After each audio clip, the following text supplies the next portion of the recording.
cos c/2 এটা সূত্র কি ছিল √s * s - c /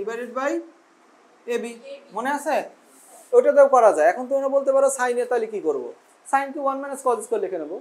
তারপর cos করব তাই না তো এটাতেও করা যাবে এটাতেও করা যাবে যে যেটাতে খুশি তবে যদি তোমরা এটা ইউজ করো তাতে অঙ্ক হবে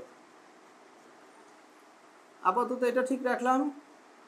a + b হোল স্কয়ার এটাকে কি লিখব 1 - c/2 আচ্ছা ঠিক আছে তাহলে এখানে a - b whole square cos square c/2 আর এটা গুণ করে দাও a + b whole square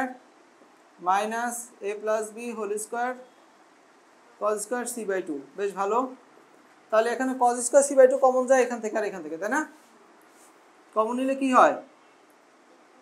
cos square c/2 common নিলে a - b whole square minus তার উল্টা আছে না মাইনাস কমন নাও যাতে এটা প্লাস হয় এটা মাইনাস হয় নাকি আর plus a + b whole square আচ্ছা ঠিক আছে তাহলে এখন কত হবে না cos স্কয়ার এই যে এটার মান কত মাইনাস আমরা যদি রুট স্কয়ার দিই তাহলে রুট চলে যাবে না s